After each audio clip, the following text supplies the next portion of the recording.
Okay, this looks like we're live. I'm sorry for the 2-minute delay. I'm getting closer on technology. I'm just not quite there yet. And as Jody said, oh, this is so weird to be like live or on camera or something like that. Does that look okay? So what we're talking about today is making kids smarter. What we're going to try to do is share some thoughts and then get your input and discussion. Now, I kind of need to know if this is working, if you're online. Looks like it. We have lots of people that are joining in, and I certainly want to follow up and listen to us. So, Jody, what we need to remember is look at that camera up there. Okay. And I think otherwise we'll be fine. Can you all hear us okay? If you can, type in yes. That would be a great verification that this thing is working correctly. And otherwise, what I want to do is go through and show you a kind of a PowerPoint type presentation, just walking through some ideas about making kids smarter. And if you I'm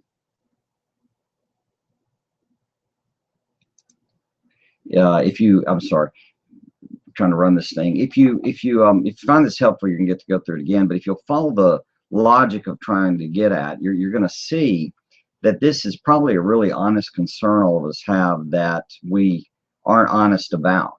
That a lot of times what we're doing is we're interacting and saying things in ways that really don't quite add up. Oh, good. So I see people saying yes, you can hear us. So that's great. So if I can do this screen share, I'm going to shift to this PowerPoint really quickly. And we'll just do it for a little bit, and then we will come back and take questions, and we'll use that little chat feature to do that very thing. Okay, so where we're beginning, as this machine's cranking it up, is going to be a little bit of our story. And so I get to this point, and Jody, you can pitch in anything you want to, anytime you want to. Sounds good. But our story academically or with training the kids was really all about I'm not sure why this screen share is not working for me. Was all about really trying to capture the good things about our education and avoid some of the pitfalls, especially as the culture has, I'd say, shifted and changed a good bit.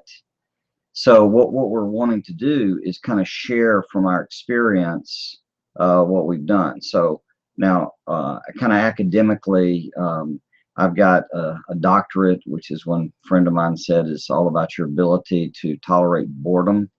And certainly have a master's degree prior to that, but my education is not just in homeschooling. It's also I taught high school, helped start a private school a few years back, and I also taught at the university level, the University of Alabama. So I have some experience in mass education context, and I've always said I'm just a fan of education. And when mass education doesn't work, I'm not a fan. And when home education doesn't work, I'm not a fan. And if you hire a tutor and the tutor isn't teaching your child, I'm not a fan. So I'm really just wanting education to work. So Jody, you share with everybody what your piece of the experience is. As far as my education background, Yeah. I have a degree, a teaching degree for kindergarten through third, and my master's in that early childhood education from the University of Alabama. And then, as most of y'all know, that we have taken our 5 kids through homeschool, and so there you go. Yep, for reasons absolutely beyond me, I can't seem to get this PowerPoint program to operate right. So what I'm going to have to do is I'm going to have to just share it with you, share the information. So let me give you a second to go get a pen, and a piece of paper, and maybe you would be able to take some notes. I'll tell you what I'll do my best to do is I'm going to offer to get the PowerPoint to you. So if you don't get the notes, that'll be great too. So I don't know how to pull that up, Jody. That's really kind of disappointing to me. So I've never seen this happen before, and if it's working, I don't know how to make it work.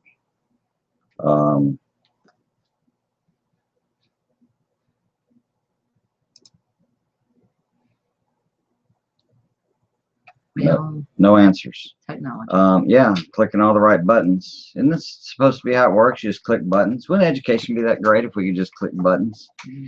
So here's what we're doing in not as cool a way as I'd work to do it, is we want to talk about making kids smarter. And so my name's Fred Ray Lybrand, and this is Jody, obviously. And I guess what I want to start with is asking this question: what would it be like to know you're really preparing your kids to be smarter for life? What would that be like? And as Jody and I kind of wrestled with that question and didn't entirely align ourselves, such Brooks, please check, didn't entirely align ourselves what we were aiming for with this. Okay, I was just afraid I had a input. As we were aligning ourselves academically, Jody's motivations for homeschooling were a little different than mine. Well, where's your motivation? Oh, wow. I know what you like the most about it. Yeah, I think, yeah, so there were a lot of factors, but I think, having just the experience as a family of going through that. And like I said, I felt very comfortable doing the young kids for sure. I don't know that at the time we started that I ever thought we would go all the way through with all 5. But I felt just wanting to have that experience with them, to be their instructor, to have us be a family. And Jody wanted them home, and she had taught especially early childhood classes, especially kindergarten, for a bunch of years, and had a master's degree in it. I was more interested in really giving them kind of the education I kind of wanted, some freedom to explore and learn and be prepared, and God and His providence put together an experience of kind of a Renaissance training in my background with early experience in public education. I went to a private school, studied Latin there, some other things, and then I wound up studying English literature and communications at the University of Alabama. And so that actually made me pull these different pieces together, thinking about how do people really learn? How do you get them ready for life? And so a lot of what I was wanting to do is just get them prepared. And I wasn't mad about the schools, but I just didn't have the sense where we were at the time. There was a school that was going to do what I thought Jody and I could do. And as it's turned out, I think that's been true.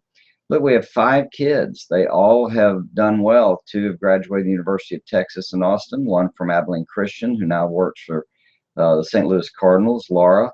My oldest son got a degree in studio art, and now he's doing business modeling with a pretty high-tech program called Mathematica, and learning to lead in that company.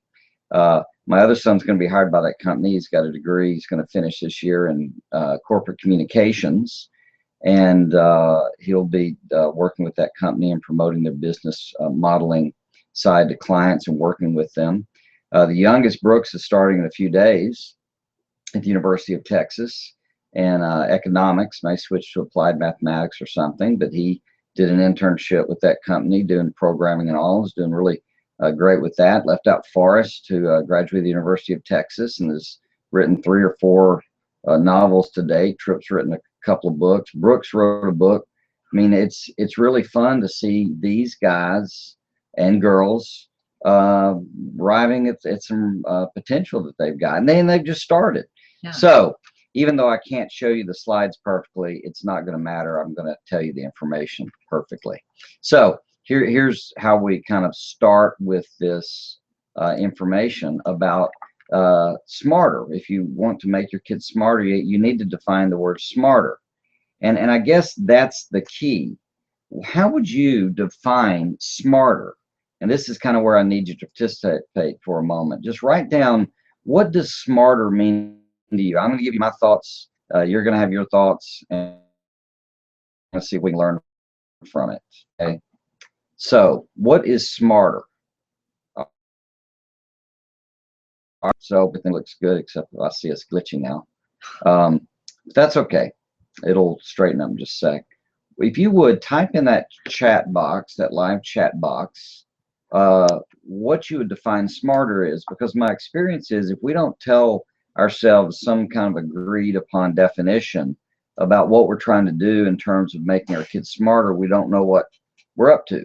And we don't know if it's possible. You know, if you're trying to make your kids taller, that would be a bit of a challenge for us. If you're trying to make them more presentable, what does that mean? Presentable at church or a wedding or for a sack race. I mean, it can vary. So type in there for you what the best you can think about. I'm not mentioning names of anybody here. What it would mean to be smarter. Okay. Now you and I've talked about that, but what kind of thoughts do you think people are going to share about making kids smarter? Well, I don't want to see what people are going to say, but I think that it's going to be a comparison type thing. Obviously, a growth issue. If we're saying, what does it mean to make them smarter, or get them smarter? So progression. All right. Academics. So here's a nice one. Intellectually able to learn. Desire to smarter means to me learn, emotional intelligence, life skills, qualities to deal with life well, spiritual strength. Okay. Yeah, all that. Right. But what else? What else goes in being smarter? Who else can type? Throw us something in this chat box that would be kind of what you're thinking about smarter. The ability to think. That's really good, because the idea is if you can think, you can think your way out of things. Usually when we get into problems, we aren't thinking, don't you think? And so when we get out of it, here's another one that says smarter means to me intellectually able to learn. Well, I'd read that one actually. So ability to learn and find information. Excellent. Yeah. So here we got the ability to learn, and we've got the idea of thinking. And we've got issues of like spiritual strength and spiritual fortitude and really some equipment. I would read it for the future, don't you think? Why? Well, as Jody and I talked this through, what we basically got to was something really in the direction of not only defining smarter, but noticing something very important, and that is kind of the opposite. So our view, okay, or my view, is smarter is about potential, okay, but it's relative to dumber, okay. So we're talking about the potential a child or a person has, but it's relative to dumber. And here's why I bring this up, okay. I think Jody liked this when I brought it up, because can we make our kids dumber? Let me just think for a second. Can we dumb down our children? Well, I know everybody who's awake and not sedated on this planet, at least in the United States of America, and I think most of the Western world, I mean, maybe all the world, of course we can make our kids dumber. We know, and our concern is a lot of times that the culture and the context of what's going on in the games are making our kids dumber. And my argument is, if we can make our kids dumber, then can't we make them smarter? Just think about it. If we have the ability to interact and design an environment and expose them to things that can actually make a child dumber, wouldn't it argue that we could do some things that at least would make them dumber, which technically would be smarter than what's going on around them, or things we could do to make them even smarter? So if we think about this potential in relationship to dumber, I think that puts it together, and then everything y'all said is great. In areas about spirituality and about academics and about life skill, Thinking. whatever emotional intelligence is, wherever you want to put it there, should happily work. And so it strikes me that this is what we're up to with education, okay? In education, what we're trying to do is certainly not dumb them down, but set it up so that they have the opportunity to move towards their potential compared to what it would have been had we not intervened with our educational approach and experiences, right? Now, I'm going to tell you, we all live in a paranoid,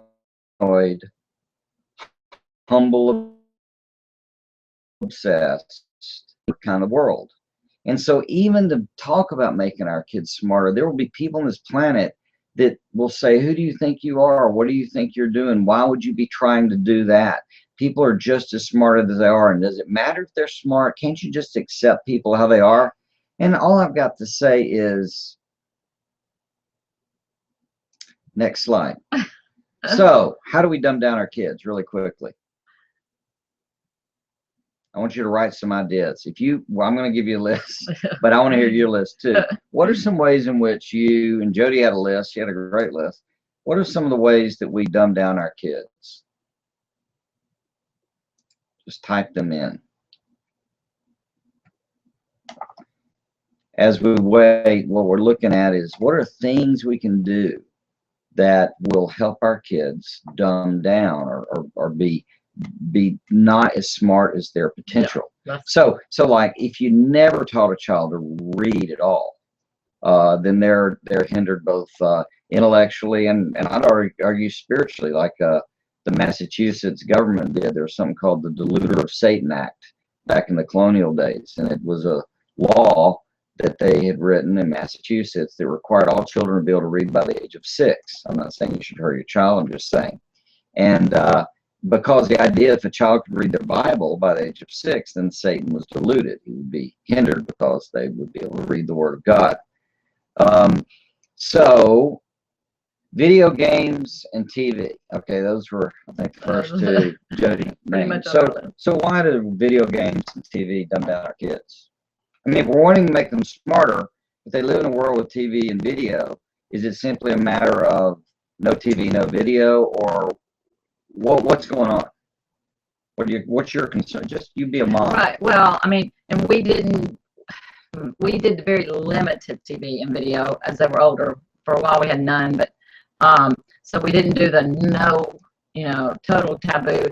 But they're just, especially TV, because you might can say some video games teach them, but especially TV. We all know they're just sitting there zombies, and most of the stuff on there is not good stuff anyway. But it just, there's even, there's all kind of scientific proof of how TV and video games are harmful. Not that they don't just help them grow smarter, they're harmful. I saw a study yesterday on aggressive video games tying to aggressiveness in people, and they've done this over and over and over again. But yet another. Right. There's a book. Changes the brain chemistry. There's a book called Amusing Ourselves to Death, if you want to read this, about TV especially. And it simply is an argument that the nature of television, how it affects our theta waves and whatever, I don't think it talks about that as much, but I know that's in there, affects our brain waves, puts us in a different state. And look, I'm not mad about it. I'm not even saying you should. I'm not saying I don't watch TV.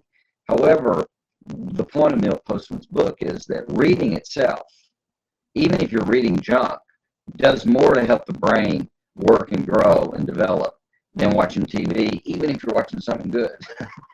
So there's a piece of it. We got all kind of people. Yeah, so here's some other things to dumb down our kids. Give them all the answers. Okay, that's really good. One, yeah. And another one is don't ask them questions to stimulate their thinking. I think that's really good. Don't challenge them. Don't challenge what they're saying. Another way to say that. Here's a great one. Discouraging them, always putting them down. I think that's right. I think if you just keep saying to a child, you're stupid, you're dumb, you can't learn anything, why don't you do anything right? What's wrong with you, you idiot, you moron? I think people say that kind of stuff, don't they? If you do that to a child, they can get smarter, but it's because they're going to be rebelling against you. I'll show them. But that's probably on balance not the smoothest or most effective or consistent way to go. Another one writes, rushing them and ourselves through life so that we're not taking time to talk and be and participate with them, and so that they do not have time for deeper thinking. I think that's right. I think there's something profound about being able to assimilate information, process it. And there have been times in our history that people did a better job of being able to stop and sit and reflect. I mean, one of the things in our family, all of our kids, but especially the boys, they love to come home. They sit out back like their daddy did. They get a moleskin out and they doodle and they write, or they think through something. They read some, they think through. And so in our system, we've learned to settle down and be reflective, because kind of what I told the kids, it's a form of meditation, not Eastern blanking your mind, but getting your mind to ruminate and focus on something.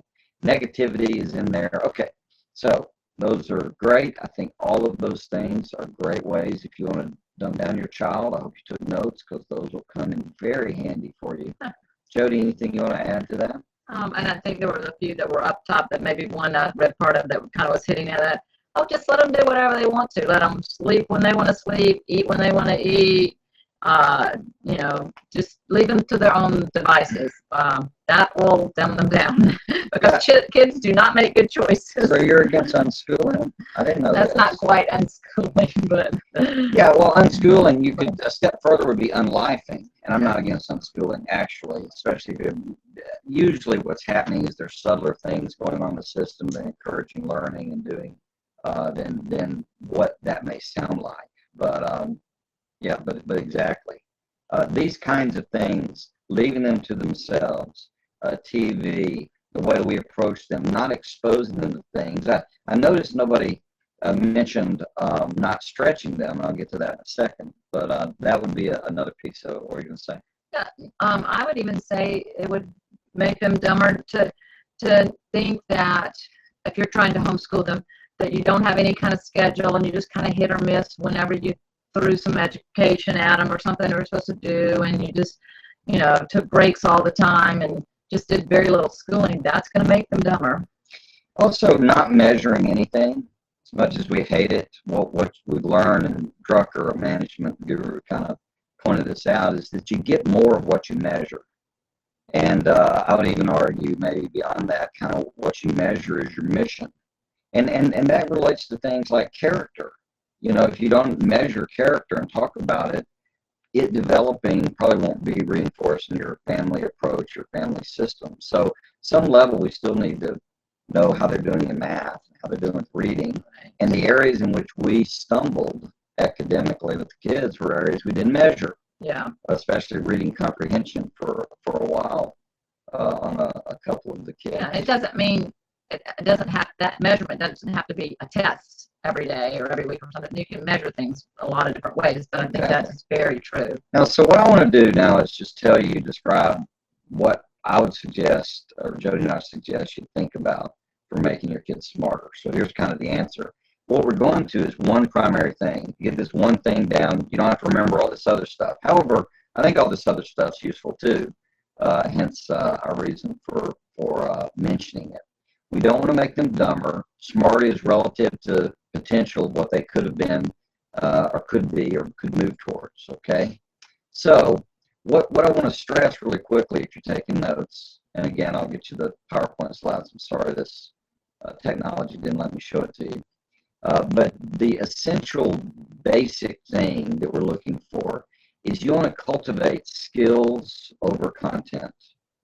Now, I want to encourage you to think about this, because I believe most mass education, even private schools, drift this way.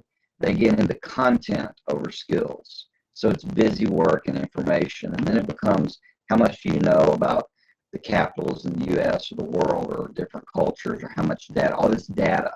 And so just the more data you learn, the more maybe some spelling words, not against anything about data, but I'm saying the more things you just put in your head that's information doesn't have anything to do necessarily with how well you can organize it or use it.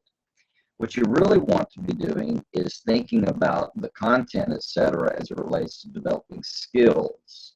Because when someone has a skill, then they can use that skill for themselves over and over and over again.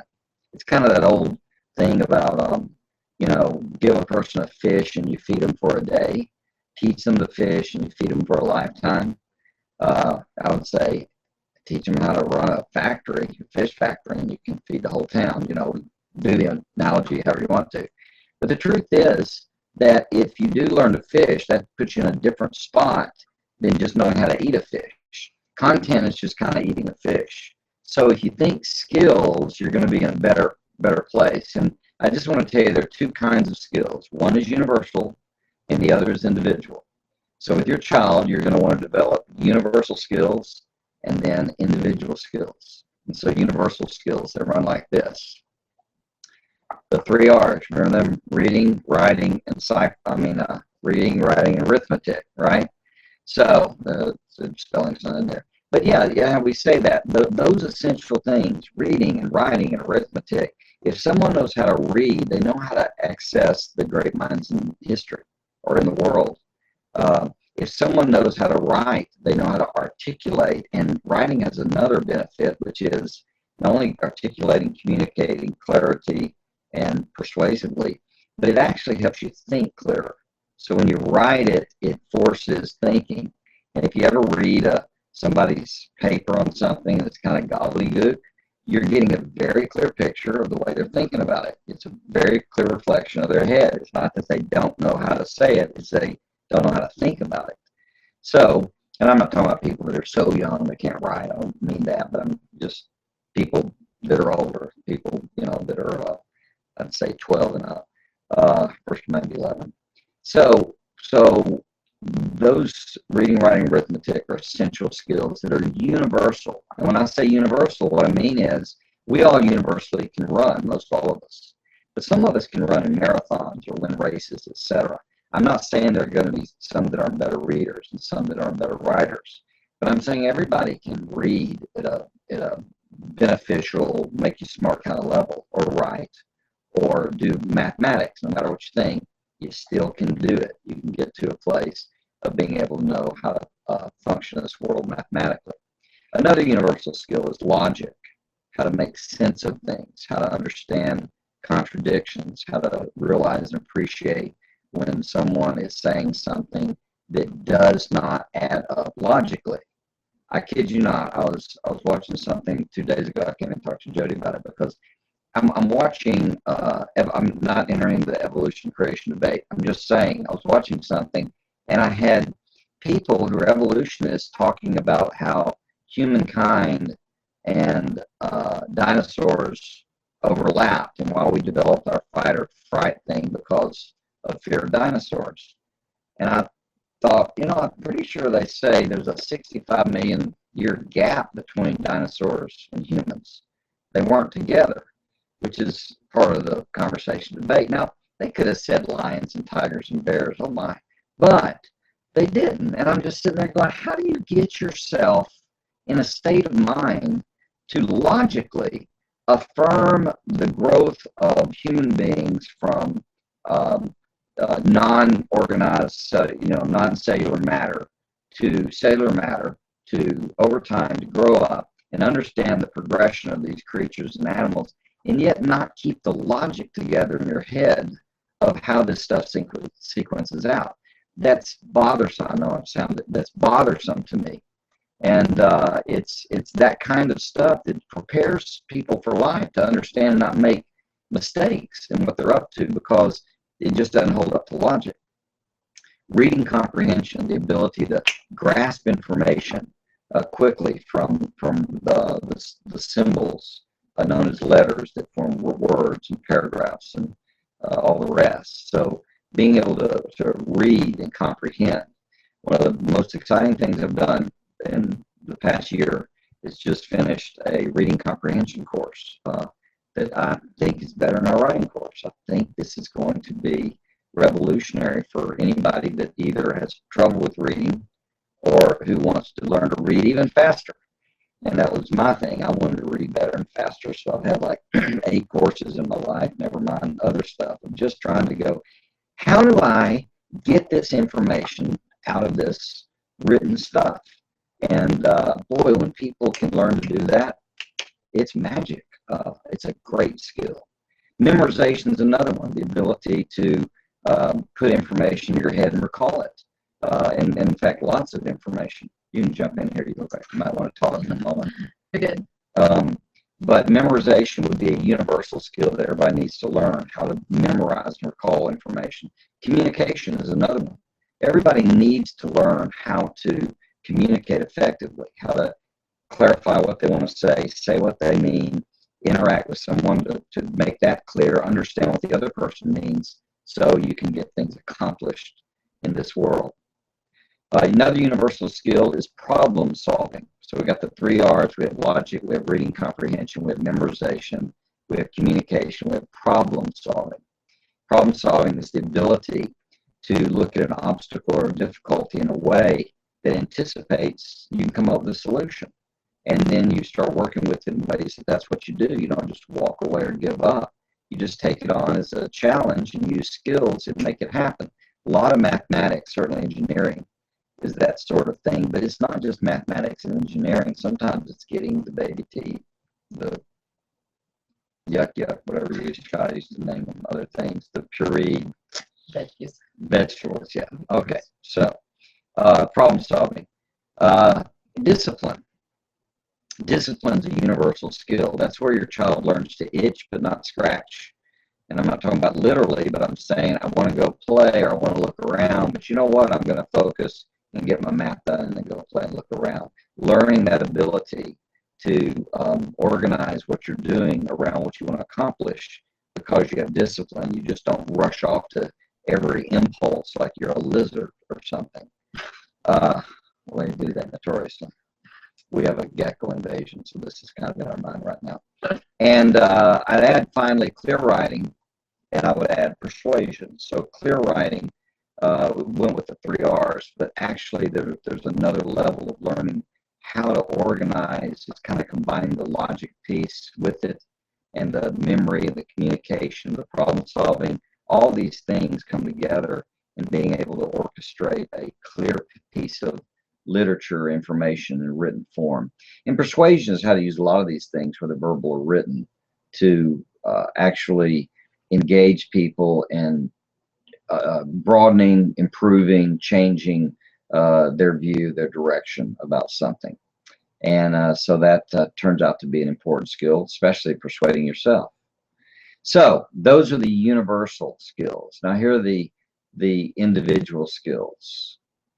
And what an individual skill means is that your child, just like you're better at something than 10,000 other people or hundreds of thousands. You're 1 in 10,000 is what I meant to say.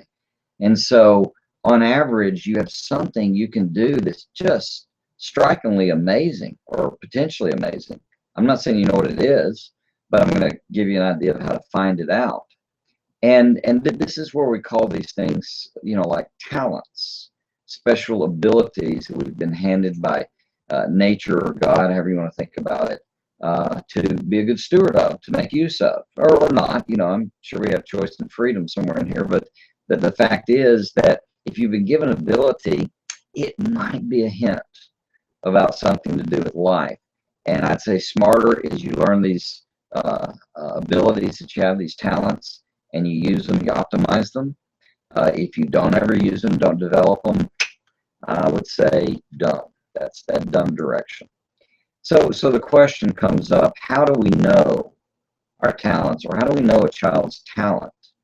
And kind of the going thought, I think subtly we try to look for, and they'll make money. I would argue that's a mistake. Just like Trev was talented at art, he might do it some more. He likes to write, but he's running a business that does modeling for helping businesses make high-level decisions. I'll tell you what, all his presentations are beautiful because he brings that art into it. But our view of college was go get educated. It wasn't about getting prepared for a career, since we already know that 85% of people are not in the career they studied for in college within 10 years of graduation. So work that through your thinking. Yeah. What we're aiming for with this individual skill generally is it practical and make money, or what are you passionate about? Isn't that the phrase everybody uses? Yeah. What you love, and I wouldn't deny love and passion. I think there's something to it, but sometimes people are passionate for things they're just not good at. You know, I know people who are passionate to be teachers and they're just awful, or some people love or are passionate about being funny and they're just not funny. They're not funny if they're all we got for funny. So being passionate about something can be deceptive, because you can be passionate because it's what mom and dad wanted, or what you think the culture says, or you can have other things going on. Don't want to dismiss that, because if you don't love what you do long term, it's hard to work at it and become good. However, here's the hint I would suggest. About a year and a half ago, I kind of been thinking this through, stumbled over this idea, and I've seen it bear out in my interactions. I don't have a binomial probability paper on it, but I would just say to you that if you look at what comes easy, that's the hint. Snowboarders, I watch these people that snowboard, and I honestly think I could stand on a snowboard on dry ground and possibly slip or stumble just a little bit. I'm pretty well coordinated, but I have no comprehension. And anytime I've been on anything like that, like skateboard as a kid, we'd make them, with a board, and we'd hammer skates on the bottom of it. But the way I skated, I was laid flat on it and pulled myself around in the basement. We played all these games, but I wasn't out on the streets in the southern part of the Appalachian Mountains on a skateboard. I would kill myself. But there are other people that can get on a snowboard, and the first day they're better than most people would be after years of practice and lessons. It comes easy to them, and it can be anything that comes easy. Maybe it's writing, maybe it's attending to the nurture of children, maybe it's solving problems, maybe it's something about a quick opposite way to look at something. Perhaps it's a reading skill. Perhaps you just love words, and you love words. You wind up on Merriam-Webster's doing the videos.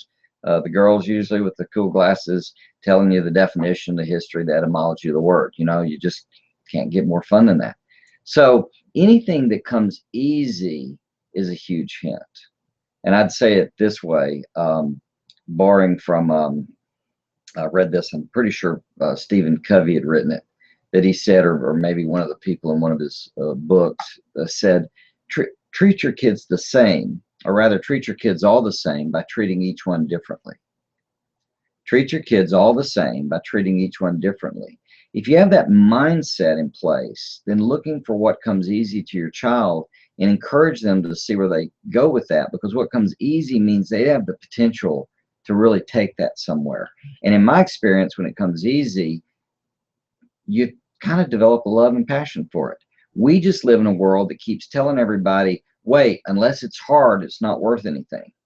Well, the hard needs to be as you stretch, not in the first moment. So what do you think about that? Or maybe exercising. I don't Sometimes know. that comes easy to people. Yeah, I do think this is the Covey quote. Something we really tried to do with our kids and that's why they didn't all have the quote unquote same education necessarily, even though we went through the same curriculum. I think we really did treat them differently, and now they haven't caught talents. on. They still look at each other sometimes and think, well, that one's just dysfunctional, that one's just lazy, because they're all different. They're all different. The ones that are great with sales and personality and social skills, others are going, they're fake sometimes. And no, they're not. They're just personable. That's what they are. And others, well, they're lazy. They're lazy. They've written all this massive stuff. What do you mean by lazy? Well, they're not doing what I would do. Yeah, there's the problem. They'll get there. They're bright. They're catching on. They're awesome. But, some of this takes time to just settle in your mind that we're not actually all the same. I mean, in the New Testament, Paul had to spend 2 entire chapters on this point to keep reiterating. I think Peter said the same thing, like 1 Peter 4:10, that You just got to catch on that there are gifts that differ and we're not all the same. And keep trying to make everybody in our own mold is a big mistake. And letting people try to make us in their mold is another big mistake. So focus on this thing about what comes easy to them. If they love it, it's even better. And encourage that stuff as best you can. I think that's the secret. That's the secret to your life too. You might want to sit down and just think what comes easier to you than anybody else. And look, it may be making a cake. And if it does, that may be a hint, you know? So here's the primary skill, and we're done with this part. The primary skill, except for a few little add-ons. The primary skill that we were convinced and stuck to is that you want to teach a child to make them smarter is to cultivate the skill of becoming a self-teacher. I've called this self-learner a lot, and I'm switching this around. I got to thinking it's not really self-learning. I think we all mean the same thing, but it's actually the ability to teach yourself what you need to learn, whatever you want to learn. So if someone learns that education is about the ability to learn, you're getting a skill where whatever it is you can learn, then guess what? Careers change, you retool yourself. You need to learn something new, you learn it. You have a problem you don't know about, you need to solve, you can go learn it. And we face this tabula rasa, Dewey versus Greek Socratic type orientation. And the tabula rasa is a blank slate, and so people can't learn unless we write it on their heads. That's why we do all that content, because we just think it's all about getting it in their heads. The Greeks said, man, we've noticed that people seem to know things that they don't even realize they know, and all we want to do is draw it out. Edukere, to lead out, to draw out, education. And that was our thing. We want to draw it out of them and help them tap into the skills of teaching themselves. And quite frankly, most kids have taught themselves iPads, iPhones, computers, all this stuff that parents didn't do. I mean, you know, we have a whole actual language that the deaf community, hearing impaired community uses, that the kids develop, not the parents. The kids, by using manual alphabet, developed a language. We're made to learn. It's inside. It's an instinct. It's an ability. It's a human design thing. And so if we can cultivate that skill, then they've got the magic formula. They got the genie in the bottle for whatever they need. I'm sorry, I kind of got animated. No, that is so true. I remember a commercial that was on some years back, way back, that the girl in the commercial, I think it was kind of for a minority, and that was saying, well, I can do anything as long as somebody teaches me. And we just, you know, when you watch that, it sounds good, but then we were, you know, you think, really? What about, you know, if you learn the skill of teaching yourself? And certainly that progresses with age more and more and more, where, you know, the little ones, we got to get them started. And that's one of the reasons, going back to those basic skills of really honing down the math and the reading and the writing and getting them equipped with those basic skills to then go on to develop the individual skills and the ability to self-learn. I'm just noticing here, I've gotten to the chat side, is the audio still bad or is it perking up? I'm disappointed with that. Sometimes you can't control these things, sunspots or whatever else. I've noticed Windows 10 has added a new layer of challenge a little bit. But yes, what I said was, to make it clear, is the skill of becoming a self-teacher. That's, you know, to be self-taught, a self-learner, as it were. Here are the last couple of things, just to mention a few add-ons. Brooks, our son, wanted to stress, I asked him last night, and he said, stress to them that they want to entice and encourage their children to learn, to keep stretching them. Don't defeat them with overwhelm. In other words, give them a little more than where they are. Keep doing that, a little more than where they are. Keep stretching, keep pushing. He looks back and would say that's the trick that did so much for him. And the final thing I would say is you want to embrace learning's two components. And there are just two things that I've found always go with learning. If you can get this mindset going, it helps develop that self-teaching aspect. And there are these. The first thing you need in education, if you're going to learn to be self-taught, a self-learner, a self-educator, is you need to recognize that in order to learn, you need to be curious. Curiosity always comes with people that really learn. George Washington Carver pointed out that, you know, anything will reveal its secrets to you if you love it enough. That's a curiosity love. I want to understand the peanut or soybean or whatever all he worked with. Okay. So the first thing is curiosity. Curiosity. You want to cultivate that curiosity. And if you find in your children areas in which they're curious or interested, I'd, you know, encourage you to feed that to them unless it's illegal or immoral. So curiosity. The second thing that goes in the mindset of real learners is understanding that learning involves frustration. So you're curious and then you're frustrated. And when you're frustrated, that's normal. And we've got to teach our children to tolerate the frustration, because you're frustrated because you're trying to find the answer. You're trying to learn. It's not coming yet. You can't hit that note with your voice. You can't remember that data you wanted to. You can't work that problem easily. You can't find the right words. Yet. That doesn't have anything to do with ever. It just means yet. And in general, if you can get these words in your head, I don't know, but I can learn, you know, and you stay curious and you tolerate the frustration that's involved in learning. Everything's hard before it's easy, but it's easy once you know how. And that's how we make, at least in our thinking, what goes into making kids smarter. So what kind of questions do you have? We have a little time left. And I don't mind going a little longer, and we're going to replay this for y'all and hope there's a chance the audio is good in the replay. That's what I was going to say. Hang in there. It happens a lot of time. It could be your system or ours or whatever. And we'll get the slides also. Yeah.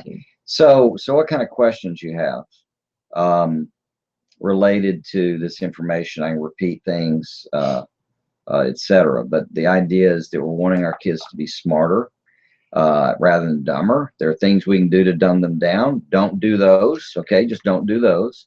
To help them be smarter, you want to focus on skills over content. Content's good, need content, but skills are even better. They're universal skills all kids need: reading, writing, arithmetic, logic, those things, communication, things we talked about. Those are the universal skills. Individual skills are their kind of unique ability, something that comes easy to them that they can optimize, develop, and become a 1 in 10,000 at, or even 1 in 500 will get you way down the road. Those things come together for them to learn to be self-learners, or what I'd call self-teachers, to continue to be the one responsible for their own learning. They're the one engaged in teaching themselves. That skill by itself begins to really set them up to be successful and effective and really smarter and smarter as they circumnavigate all the challenges in life. One of the, and I see some people are writing some things down. One of the, you know, as I said, I have a teaching degree, and so the education I received was, you know, kids have to be taught. They have to be taught. You have to be the teacher. You're the teacher. You have to, you know, when we started homeschooling, Fred's like, no, we want to grow them into being self-teachers, self-learners. And I said, well, that's great in such and such areas. And then when it comes to math, which is, I'm totally weak at math. I mean, like beyond weak. So they like outpaced me really early on. And I was thinking, well, that's fine. Fred's really good at math. He'll take them through.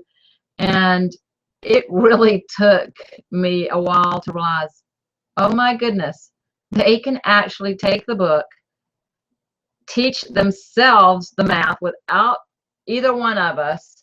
Now, they had a book. I mean, it wasn't like they were just pulling it out of thin air. I'm not, but anyway, it just really. Well, Brooks is the great example. I mean, Brooks Librand is sitting there with, makes a perfect SAT math score. and he took it 2 or 3 times, and um, his other two were just at perfect, so he did perfect and just at perfect. He goes to University of Texas to get into the sciences thing, and has to take a math competency test. He makes a perfect math score there. And all I'm going to tell you is he finished calculus when he was 14. And he does advanced mathematics now. He works with this Mathematica program. He reads nerdy books on mathematics, doesn't he? Yes. And you talk to him, and he gets it. The things, there's some things I can talk to him about, but I'm going to tell you, I studied through pre-calculus. I was an English major. But I like systems, mathematics, and all the rest myself, but that's not what I studied. That's not what I focused on. I didn't teach him that. Joe didn't teach him that. He had the opportunity to learn to teach himself. And I think he did a really fine job, and we'll see where that unique ability, where it comes easy, what he can do. This is true in every area. We can all teach ourselves. Right. Great. Great thought. Here's a question. It says, how do you teach, I got to skip. Do you have any hints toward teaching our children to be self-disciplined? Jody? Well, one is opportunity. I mean, I think, obviously when they're small, we impose our discipline upon them.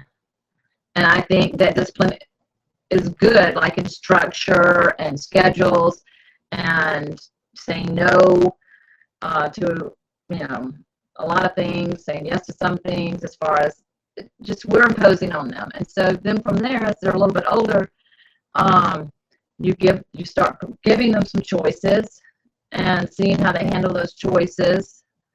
And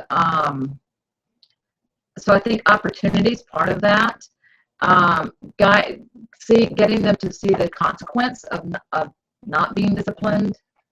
I don't know. Well, conceptually, yeah, what Jody's saying is you give them opportunities, and that's how they grow. If you want to make sure your child never develops discipline, like if you want to make them dumb, then never require anything, never have any consequence, never do anything. And I'm going to tell you, if you don't train them at home, God will take them on a field trip after they leave your home. And it's not always that pretty. You might as well train them at home. My understanding of discipline would be when they're little, we have external boundaries that discipline them. And what they do in time is they internalize. They start learning, I can control myself. And sometimes, the big trick is largely making that discovery, just coming to that conclusion. I remember as a little kid, I was up to about age 6 or so, I was quite a little crybaby. And everybody would make fun of me and get onto me and shame me and laugh at me. Everybody meaning, probably the neighborhood, but surely mom and dad and the kid and their brother, sister. And one day I was out playing by myself, and I fell, and I cut like my hand or wrist, something was bleeding. I looked at it, and I noticed I wasn't crying. And it dawned on me, even as a 6-year-old, that I went, I don't have to cry every time. I can feel like crying, but I don't have to just, the whole thing for all to display. That's what I meant by itch, but don't scratch. And as you get older, what you do to a child is really simple. You find out what you really want up here, something you hope to have, what you hope for, some goal, some objective or something they want. And then the things down here that are steps to get there, these are things often you don't want. But if you'll think about this while you're working on this, it kind of transfers it. So if you ever went to college, we all had that experience. We wanted to graduate, but we didn't want to name the class that you hated. But you took that class because it served this. A lot of discipline is actually that kind of thing, not just making yourself do it for the sake of it, but doing something you don't really love because it serves something you really do. And as I've said before, when we were dating, cleaning the apartment, if Jody's going to come over for dinner, and watch a movie, dumbing ourselves down in college, I would be very motivated to clean the house and make it presentable, because I didn't want her to come in thinking, he's a slob. Yeah, I was a slob, but I don't want her to think of that. And that's that kind of thing. So I wouldn't normally be motivated just to clean the house for the sake of it. But discipline meant I'm doing something that I don't feel like because it serves something that I do care And I about. think you can praise your kid. You know, obviously, if you see them making wise choices about being self-disciplined, point that out to them, praise them. Um, and you can even do, I mean, we have this thing called run that play, especially when they're little, of actually practicing skills like you're pretending and you're doing it like, um, you can do that if you're just originally showing your kids what discipline, self-discipline looks like, if you're just trying to, this is what we're wanting to grow into, and this is what it looks like. Yeah, and honestly, for, you know, if you're not disciplined, good it's luck. at least rude. Well, it's at least rude for you to demand that they be. So this might be a family project. I'd say the same thing about being smart or dumber. If you don't ever read, don't ever study, don't ever think, don't ever question, don't ever learn a little logic, don't just name your poison, why are you expecting them to? Just, I'm loving on you here, right? Next question. How do you, I'm sorry, my daughter. Yeah. How do you teach tolerance to frustration? That's really a great question. Because some people develop what's called a low frustration tolerance, and that's based on having a whole bunch of rules in their head about not being upset. And it's a little complicated here. I actually have a course on running your emotions that addresses this, how you teach them. So, got 5 hours of training. You can't get it right now. There'll be a day coming very soon. It's available, but it hadn't quite all been structured the way I want to structure it. So stay tuned on that. But how do you teach tolerance? My 7-year-old daughter has trouble with reading and breaks down when she gets overwhelmed. Okay, so part of it, if someone's getting overwhelmed with reading, my personal thought, immediate thought, would be I would back up to reading that doesn't overwhelm her. And I would get her to build confidence. The greater part of courage is having done it before. And so if she's getting overwhelmed, it's either because of time or test or there's something going on. And if you back up and slow down and maybe get either slower through the material just to make sense of it, or get material that she can read and really begin to master, I think that's the key. The easiest thing, in my opinion, I talk about this in the Reading Comprehension course, is to have your daughter learn to master one book. So a book she really loves that she can handle, that she might read 3, 4 times, kind of the class expert. I mean, I did that with a book called Call the Wild. I read it 5 times. I'll probably go read it again. But I still remember lessons from it and can interact about it, remember details. I might forget a few, but I spent a lot of time in that book as a youngster. And once you know you can do one book, pretty good idea you can do others. The frustration part in general, though, is to help them understand it's natural and not weird. They're not weird to be frustrated. That's how it goes because you want something, which is to read a book and understand it, and you're not there yet. That's how life is. Somehow we all tolerate the frustration of having to drive all the way to the beach or the mountain. That's frustration too because you just want to be there. And whatever the kids do to learn how to be a little less frustrated there, maybe you medicate them or something like that. But I'm just saying it's part of helping them understand this is not normal. This is not unnatural. It's normal. You're supposed to be frustrated when you're trying to learn. It's okay.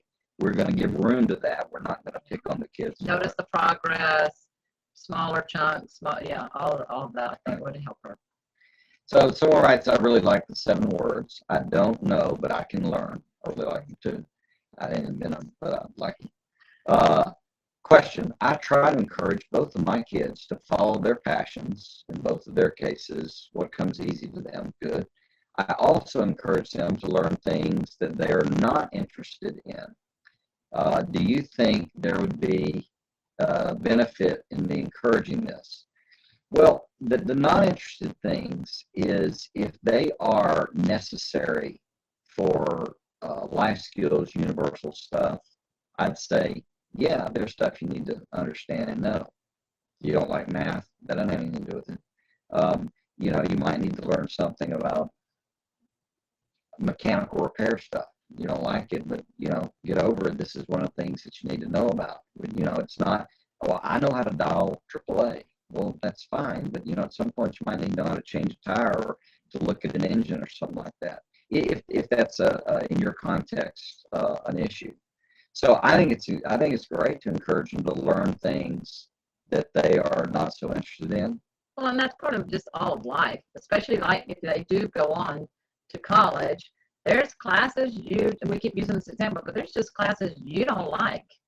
And but you need to take them because they said you need to take them in order to graduate, which you want to do. All of life is like there's going to be everybody's. I would say most people's jobs include things that they don't love doing that aspect of their job, but overall, it's necessary for their job. So we do need to learn. That's part of discipline, I believe. Yeah.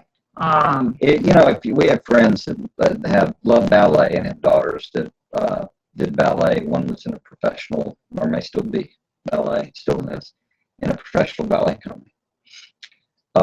That's cool, and they have ballet stuff everywhere, and they know about ballet, and they study ballet, and they could probably tell the history of ballet. They could probably tell I'm mispronouncing the word, but if you made me study the history of ballet, that would have a double conundrum for me. One, I'm not that interested in it, and two, it would seem a little pointless. And I say all that to just say if you're going to encourage or demand of your kids to work on a subject that they won't relish, you're probably wise to give them a reason or two. Maybe what Jody said, just it's practice for you getting through courses in college you're not going to like too. I think it's going to come in handy someday. So you get the idea. Let's see. We'll kind of try to wrap this up. I know we're okay. But I've got another question here. What if because of life circumstances at the time you missed the boat for good discipline when they were young? What can you do for a child such as this when they're older? If you can type how much older, it's a help, but it's a great question. Yeah. And generally what we've learned is that your teen years are a parent's second chance. You're going to find out you're going to do things when they're littler. You're going to make mistakes. Everybody, your parents made mistakes. It's the way it goes. Your kids will make mistakes. It's all fair. And in that regard. And so what happens in your teen years, you start finding this out a little more. Some habits that may have been developed to be lazy, et cetera, et cetera. And so in my understanding and our experience in working with families around the country and with their own kids, what you do for a child when they're older is do a combination of reasoning, helping them to understand what you're up to, and setting up a context for them to learn the skill they need to learn. And you might as well use an apology. Yeah, I was going to say that. There's lots of times we come to our kids and say, sorry, we realized this such and such isn't working, or we realized we didn't teach you this skill or something, but it's not too late. Right. And better in your house than once they're gone. And if you can tie it to a hope they have, something they're motivated about, connect it, that's also individualized. It's hard in this context to walk through an exact example. Maybe we can do that someday, especially if our technology continues to improve. But by and large, the answer is sort of any means you have. If it's a matter of, we had a challenge with one of our kids related to hard and helpful work. And so we, in their later teen, actually college context, because of certain things that happened, we laid some projects on the child. And then when we gave them a choice, they could stay there for the summer, or they could do these projects. And they had to do with our well house, and it had to do with a big old rock wall, and we just physical labor. It was hard work, hard work. And we watched this child take a deep breath and say, this young man, and say, okay, I want to stay here. I'll do that. And he did it.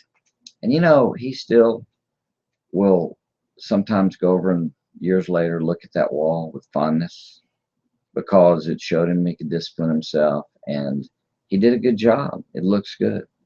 And so I'd say, no, it's never too late, but that apology, that clarification, setting up a game plan that makes sense so they can go through the experience of saying, oh, having this skill doesn't kill me, because that's usually what they think. And it can be you set up a thing for them, something that will show them, hey, I did this, and then I feel good about doing this, and you point out, that's good. That's self-discipline. Yes, you waited on spending this money, or whatever it is. You can think of these things to just really encourage them and cheer for them. Any other questions? I have one more, I see. If you have another one, we'll take a couple more. It'd be great. Did you have a favorite math program that you used? And we did. We used the Saxon program. And the reason we like it, it varies with people if they enjoy it or not, but we never had the idea that kids were necessarily had to enjoy education. We wanted them to enjoy the fruit of education.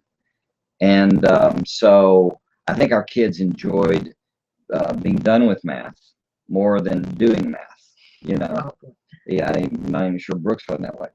But the nature of it, what we liked about Saxon is the way that those early editions were laid out. I'm not sure about the newer ones.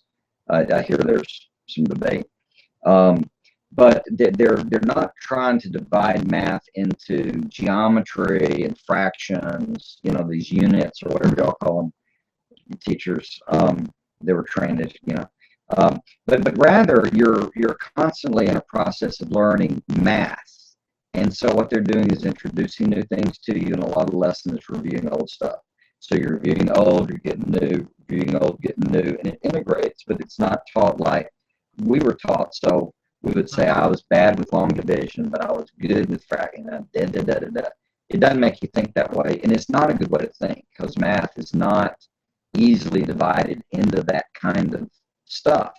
It's more understood like its own language, and it just has these parts, but these parts all work together. It's not, well, we studied verbs this week in school. The other thing with math that we did is we actually did it school year round, and math is something that you can forget really easily if you take a break, too long a break. And so that's one thing we did. We kept that going with math, and we didn't. Some people, even with Saxon, I said, well, we just pick and choose that they do every other problem, or they skip the review problems, and we're like, no, we do it all. The book's written this way.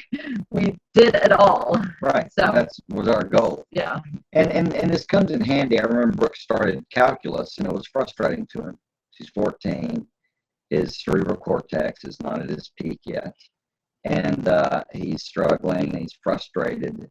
And I said, son, I don't think you're missing something. It's back to the frustration question. I said, learning is frustrating. Curiosity and frustration. And I said, I don't think you're tuning into something. He said, what's that? And I said, well, you have completed a bunch of problems. Let's figure out how many. And we counted up, and it was in excess of 27,000 problems that he had successfully done in the Saxon program. 27,000 problems. And we know this because any ones he missed, he had to redo. See how that works? And so we have get out the books, and we counted up 27,000. We didn't count all the problems, but we did the math.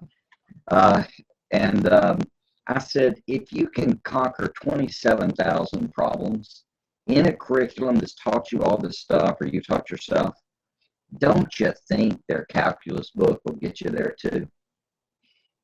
And he settled down and learned calculus. That's the way it goes. Hey, this has been delightful. I hope it was helpful to you.